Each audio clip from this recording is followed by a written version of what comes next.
객관적인 상황은 괜찮다. 그래서 예금자들이 갑자기 이유를 알 수 없는 공포에 질려서 갑자기 때로 몰려서 예금 인출을 하지 않는 한은 괜찮다. 하지만 갑자기 인출 요구가 갑자기 3배, 4배, 5배로 늘어나게 된다면 그거는 보증할 수 없는 일이다.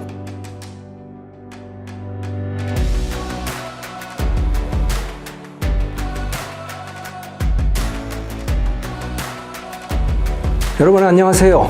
글로벌 경제 트렌드, 오늘은 이 금융위기 가능성에 대한 이야기를 들려드리려고 합니다. 그런데 보통 제가 대본을 써서 진행을 하거든요. 그런데 시의성 있는 문제여서 대본 없이 오늘은 문답식으로 진행을 할 생각입니다. 그래서 우리 PD님께서 질문을 해주시면 제가 답하는 방식으로 진행을 하겠습니다.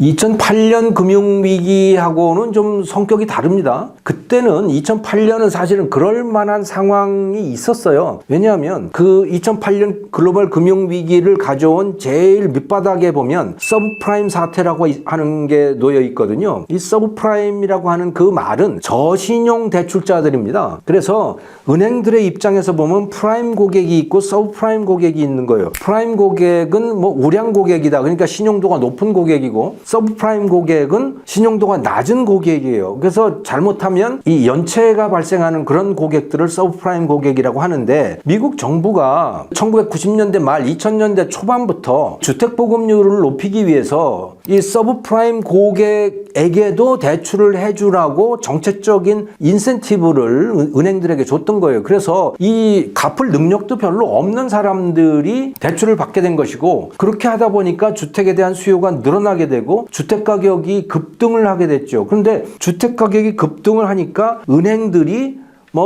이 신용도 같은 거 별로 보지도 않고 거기다가 정부에서 그런 대출을 장려를 하니까 그냥 막 대출을 해주게 됐던 겁니다. 그러다가 주택가격이 멈춰서게 되고 또 떨어지게 되다 보니까 그 사람들이 상환을 할 수 없는 사람들이 많아지게 된 거예요. 그 서브프라임 고객 중에서 원래 상환 능력이 없는 사람들이었던 것이죠. 그 사람들이 이제 연체를 하게 되니까 그 주택이 차압이 되고 경매에 붙여지게 되고, 그러면서 주택 가격은 더욱더 떨어지게 되고 은행으로서는 담보 가치가 떨어지게 되고, 그러면서 이 은행의 파산들이 이어지는 이런 일이 있었거든요. 거기다가 이 도화선에 불을 붙였던 것은 이 복잡한 파생 상품들이 그때 막 생겨났던 겁니다. 그러면서 이 금융 상품들이 복잡하게 얽히게 됐고, 그래서 어디에서 사고가 터질지도 알 수 없을 정도로 복잡한 관계가 형성이 됐던 거죠. 그러니까 그것으로 인해서 불확실성이 엄청나게 높아지게 됐고, 그러면서 은행들이 연쇄도산을 하는 이런 일들이 발생을 했던 거예요. 그러니까 이 2008년 금융위기는 부실 대출에서 출발을 했고, 부실 채권이라고 하는 거, 부실 대출은 그럴만한 거죠. 그런데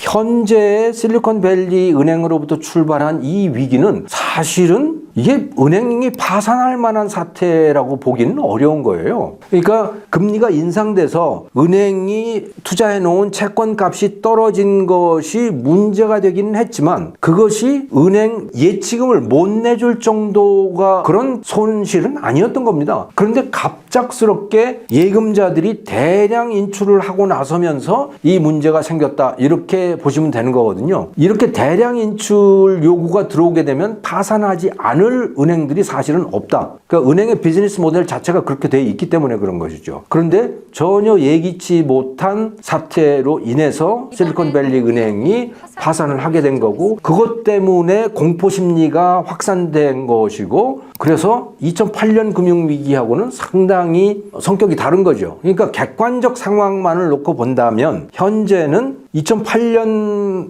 금융위기 같은 그런 위기가 반복될 만한 상황은 아닌 겁니다. 그런데 그럼에도 불구하고 이 투자자들의 공포심리가 이 밑에서 작용을 하고 있는 거고, 공포심리라고 하는 것은 사실은 예측하기가 어려운, 근데 현재 사태를 추동하고 있는 것은 이 공포심리인 그런 상황인 거죠. 그래서 성격은 다르지만 그럼에도 불구하고 지금은 그러면 안전하냐라고 하면 그렇다고 말하기는 어려운 상황이다. 저는 이렇게 말씀드리고 싶어요.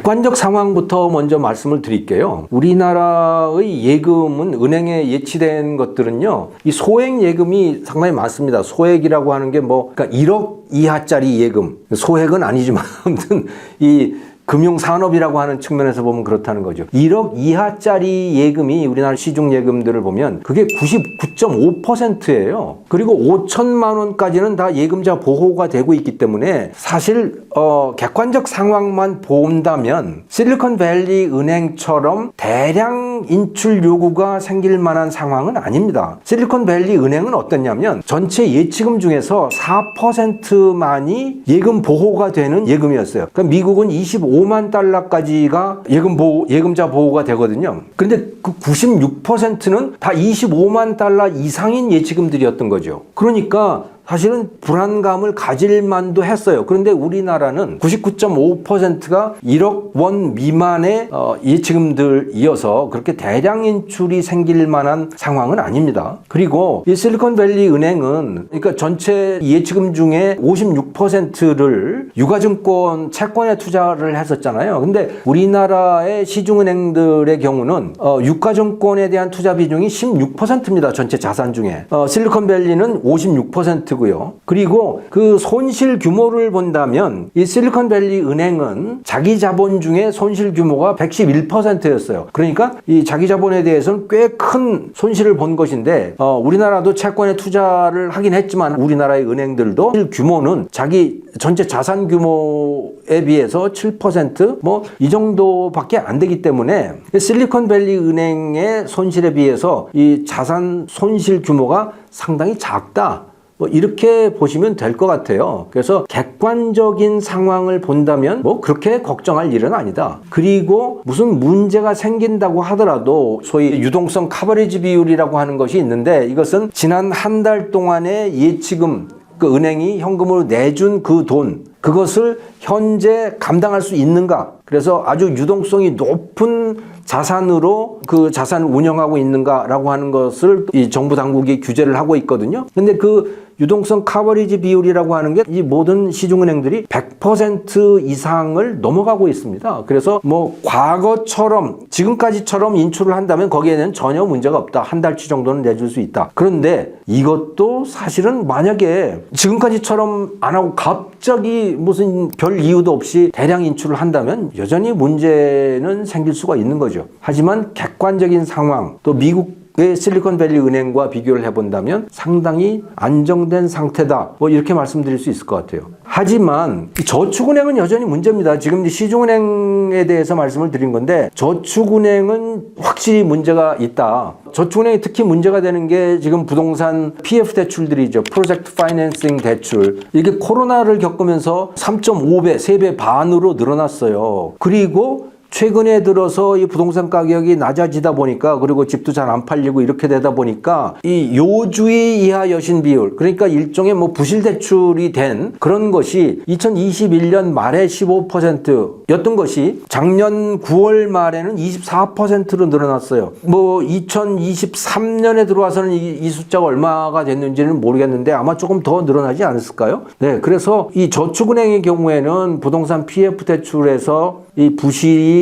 꽤 늘어나고 있고 가계대출 중에서도 문제가 좀 있는 비율들이 늘어나고 있는 건 사실이다. 하지만 자산이 부실해진다고 하더라도 이 예금자 문제는 또 자산하고는 사실은 별개거든요. 만약에 5천만 원, 이 예금자 보호가 되고 있는 금액이 5천만 원까지잖아요. 5천만 원 미만으로 예금이 되어 있는 그런 것들은 사실은 은행 자산이 부실해진다고 하더라도 은행이 망해도 사실은 상관없습니다. 왜냐하면 이 예금보험공사가 보증을 해주기 때문에 그런 거죠. 그런데 저축은행에서 이 5천만 원 이하 예금 비율이 72%예요. 그래서 이 꽤 높은 비율이거든요. 근데 28%는 여전히 보험으로 커버가 되지 않는 그런 것이 남아 있어서 만약에 그 나머지 28%가 갑자기 인출 요구를 한다면 그것을 감당하지 못할 가능성은 있지요. 하지만 과연 그럴까에 대해서 지금 그 저축은행도 보면 소위 그 3개월 동안의 인출 요구를 감당할 수 있느냐라고 하는 그 비율이 유동성 자산 비율이라고 하는 건데 그것도 뭐 177%여서 뭐 지난 3개월 동안에 내줬던 그 인출금보다 한 2배 정도는 감당할 수 있다. 이 정도는 돼 있어요. 숫자들이 너무 많이 나와서 여러분들이 이해하시기가 쉽지가 않을 텐데 아무튼 결론적으로 말씀을 드리면 객관적인 상황은 괜찮다. 그래서 예금자들이 갑자기 이유를 알 수 없는 공포에 질려서 갑자기 때로 몰려서 예금 인출을 하지 않는 한은 괜찮다. 하지만 갑자기 인출 요구가 갑자기 3배, 4배, 5배로 늘어나게 된다면 그거는 보증할 수 없는 일이다. 이런 정도로 말씀드릴 수 있을 것 같아요. 네.